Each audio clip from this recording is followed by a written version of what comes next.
professora Alessandra Grangeiro e estou de volta para darmos continuidade ao nosso curso Discipulador, sua base, seu crescimento.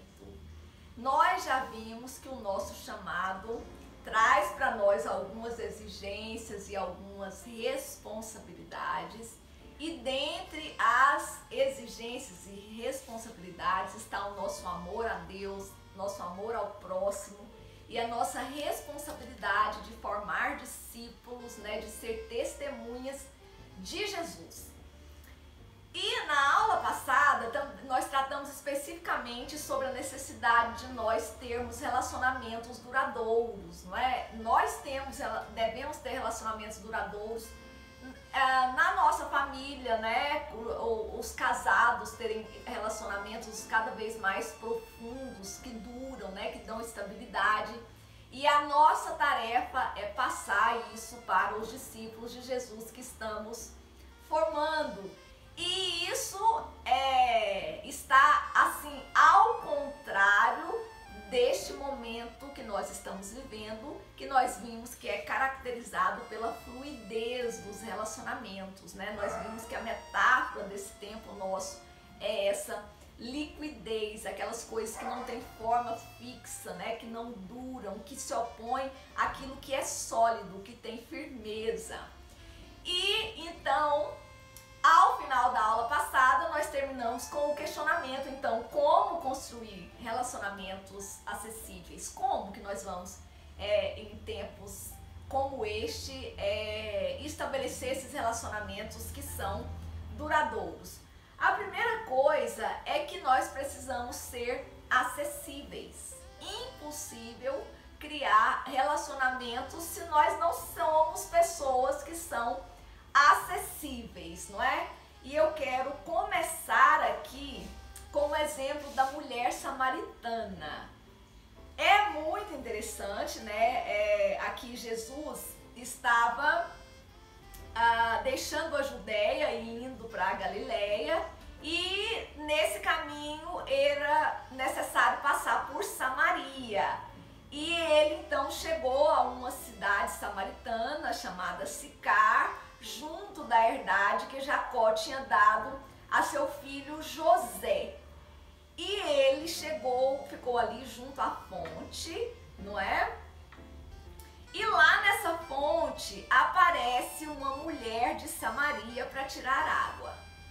E Jesus fala para ela: olha, dá-me de beber.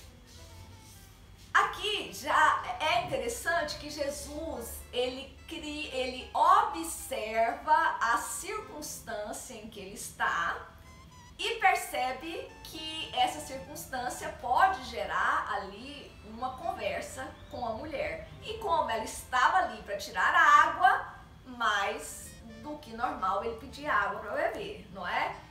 Os discípulos tinham ido à cidade comprar comida e a mulher samaritana ficou impressionada, né? Falou: olha, como tu, sendo judeu, me pedes de beber a mim, que sou mulher samaritana?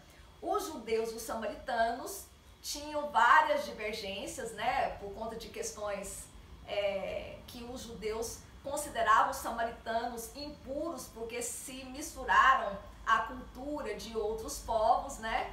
Então, a mulher samaritana ficou impressionada por Jesus ser judeu e falar com ela. E aí Jesus fala: olha, se tu conheceras o dom de Deus e quem é o que te diz, dá-me de beber, tu lhe pedirias e ele te daria água viva. Não é? Nós podemos observar como que Jesus foi acessível. Ele soube conduzir essa conversa com a mulher. E ele começa a condução dessa conversa a partir de um fato circunstancial, não é? E que era pedir água. E aí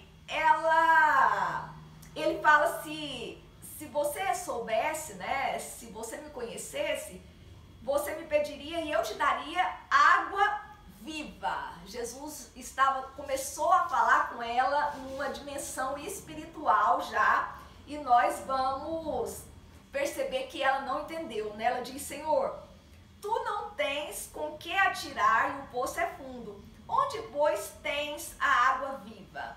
És tu maior do que Jacó, nosso pai, que nos deu o poço, bebendo ele próprio dele, os seus filhos e o seu gado?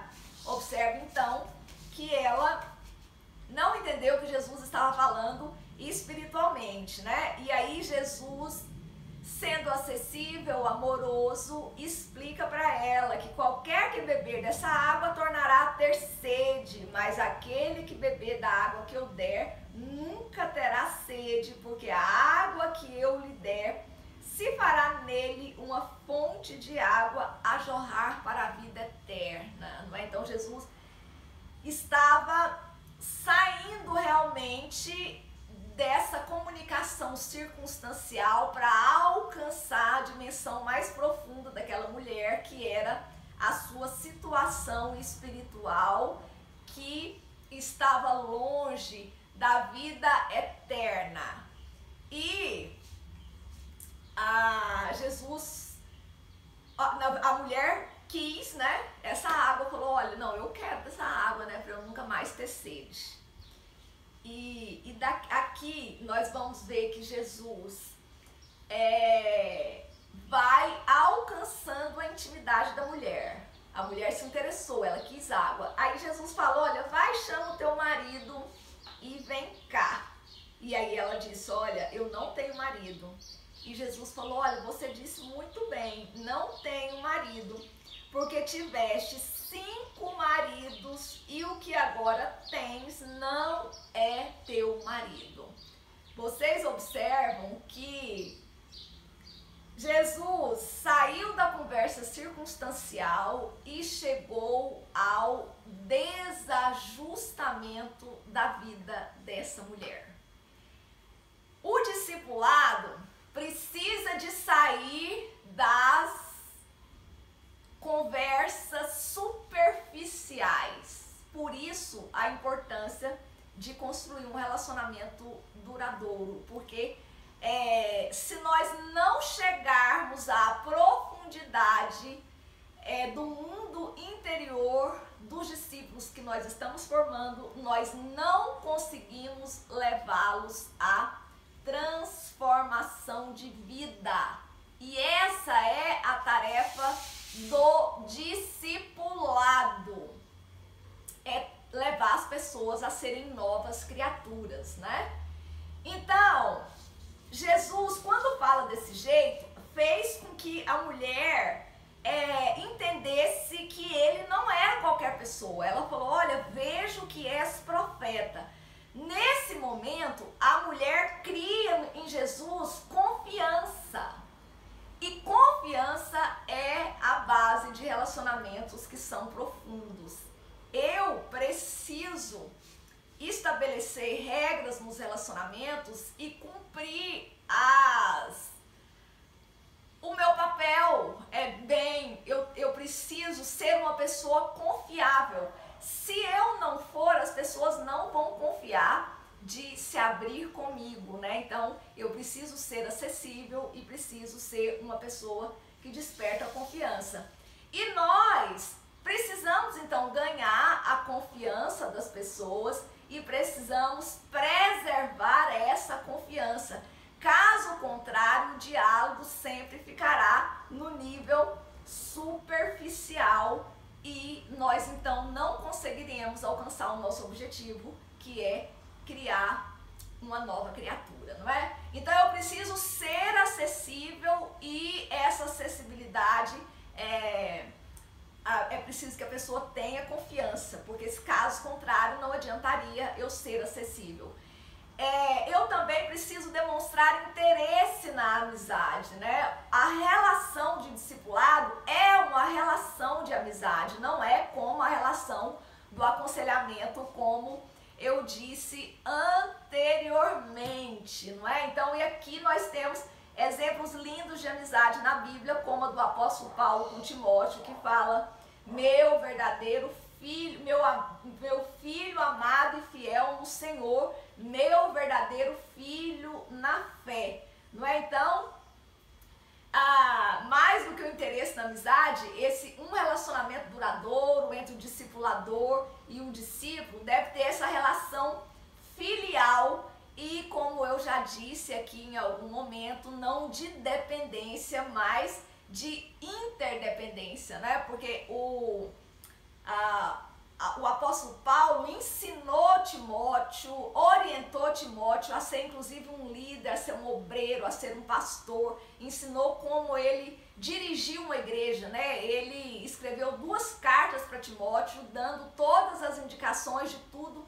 que ele precisava de fazer, né, para que Timóteo fosse um bom líder. Então, Timóteo cresceu, não ficou nessa dependência espiritual e emocional o tempo todo do apóstolo Paulo, mas ele se desenvolveu, cresceu, desenvolveu o seu ministério, né? A outra amizade linda que nós podemos dar de exemplo aqui é entre Davi e Jonatas. A Bíblia diz que a alma de Jonatas se ligou com a alma de Davi e Jonatas o amou como a sua própria alma.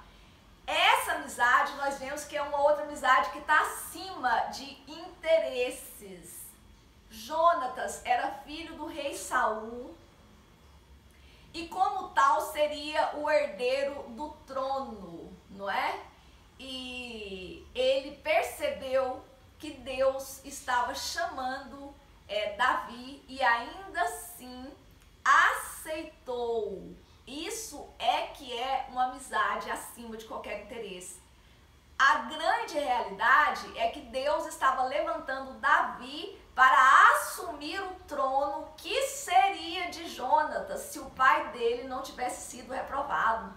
E Jonatas aceitou isso com tranquilidade, não é? Jonatas aceitou o plano de Deus na vida de Davi, mesmo sendo para Davi tomar a posição que deveria ser sua, né?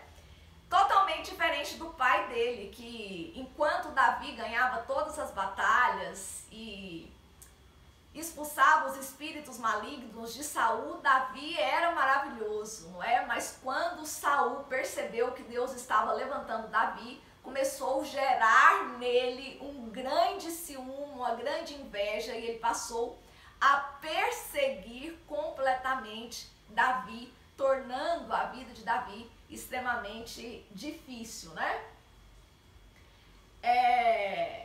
E aí a grande questão, será que nós temos esse amor nesse nível, né? Será que nós conseguimos realmente assumir amizades profundas com pessoas com as quais nós estamos ensinando esses primeiros caminhos da fé cristã? E nós ficaríamos tranquilos e felizes se Deus levantasse essas pessoas que estão sendo orientadas, discipuladas por nós e fossem colocadas em posições superiores à nossa? Como que nós reagiríamos, não é? E isso também nós precisamos pensar enquanto discipuladores, né? Se nós realmente teremos essa alegria de ver Deus levantando pessoas e colocando pessoas em posições acima das nossas. Se o reino de Deus for mais importante para nós do que os nossos interesses, nós conseguiremos nos alegrar, né? Caso contrário, nosso coração vai se encher de inveja e nós poderemos, infelizmente, como Saul, até perseguir as pessoas que antes nós estávamos abençoando, não é? Então, nós precisamos entender que se queremos que um novo convertido se torne uma nova criatura por meio do nosso discipulado, o discipulado permitirá que entremos na vida dele se ele confiar em nós, se ele vir que nós realmente demonstramos interesse nessa amizade, se ele vê realmente sinceridade em nós, não é? Então, por isso, nós precisamos gastar tempo com essa pessoa, não é? Que estamos discipulando, nós precisamos gastar tempo, né? Como Jesus gastava com as pessoas, né? Se nós nunca temos tempo para nada, as pessoas vão perceber que nós não somos, elas não são tão importantes para nós como elas gostariam.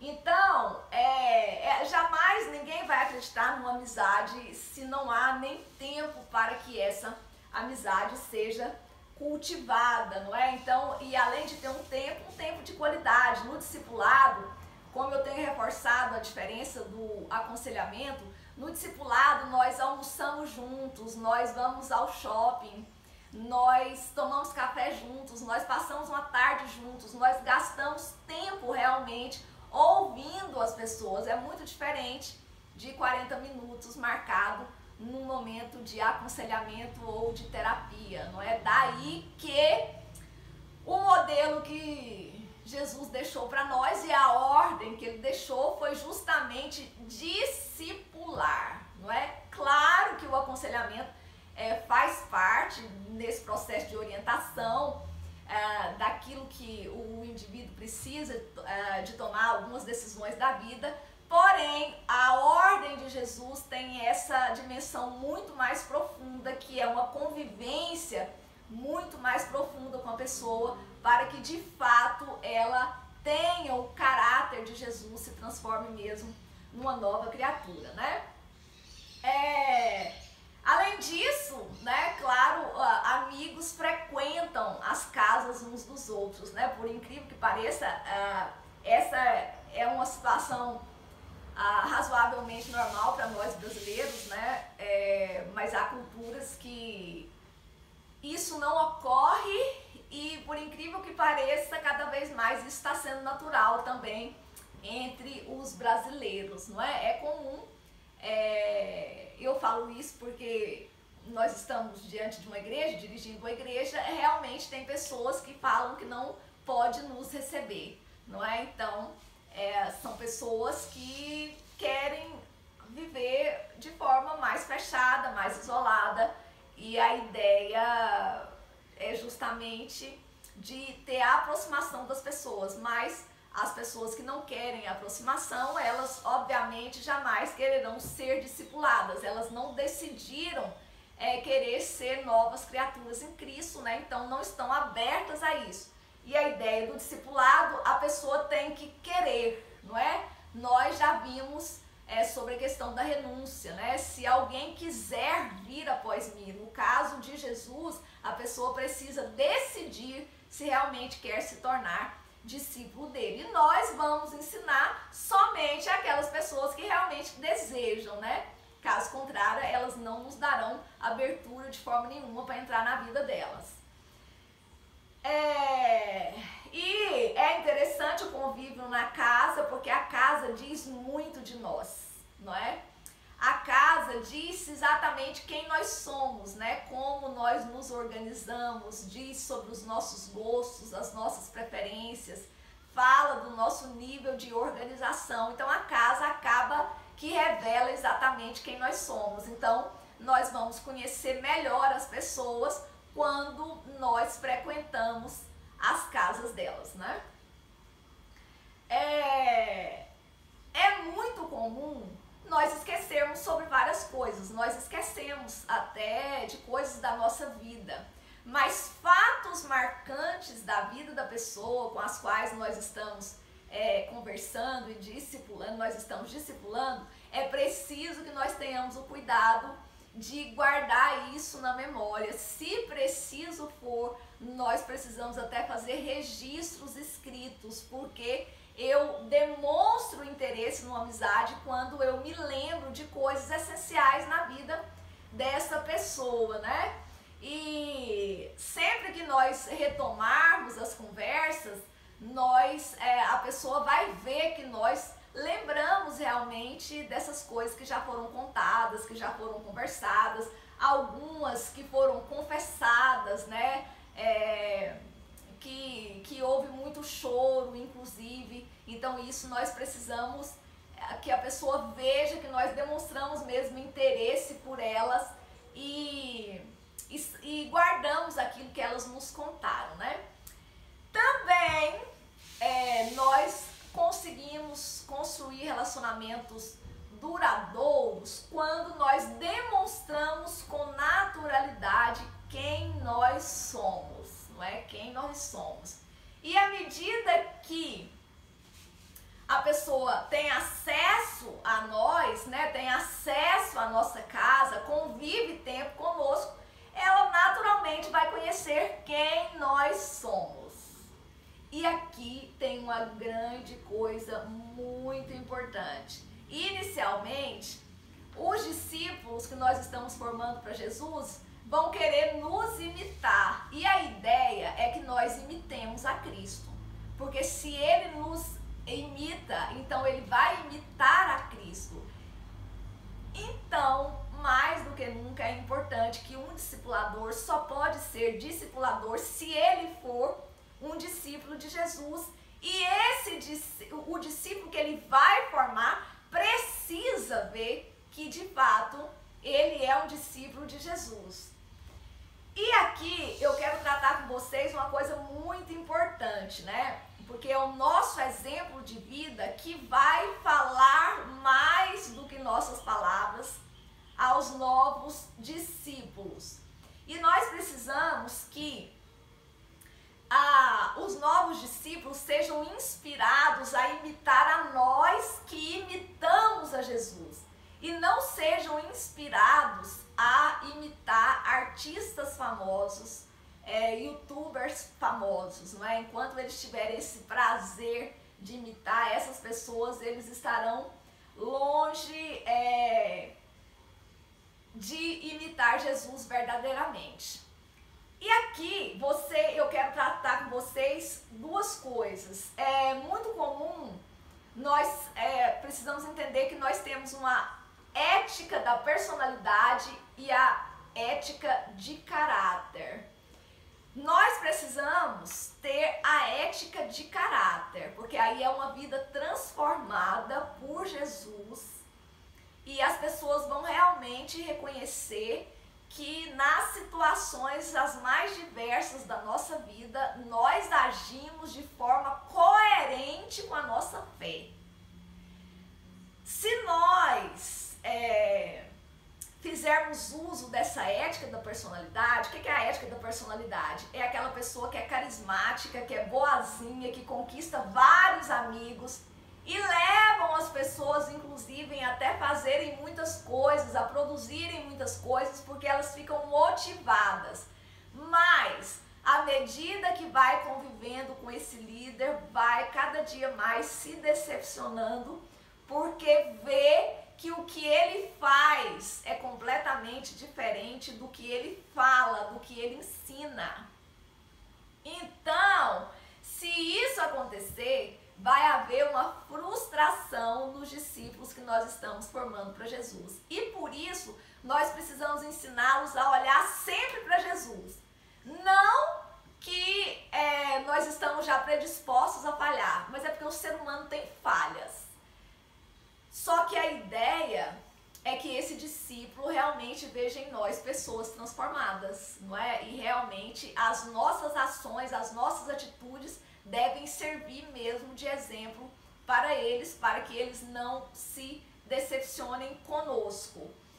A ética do caráter é base do sucesso para qualquer relacionamento, né? Se eu não tenho caráter, eu vou ter problema com meu esposo, eu vou ter problema com meus filhos, eu vou ter problema com meu vizinho, né? Então, daí que a ética de caráter é base de qualquer relacionamento, que precisa então ser marcado pela integridade, pela humildade, pela fidelidade, pela temperança, pela coragem, pela justiça, pela paciência, pela diligência, pela simplicidade, pela modéstia e, além de tudo, deve ser norteado pela regra de ouro que Jesus nos ensinou.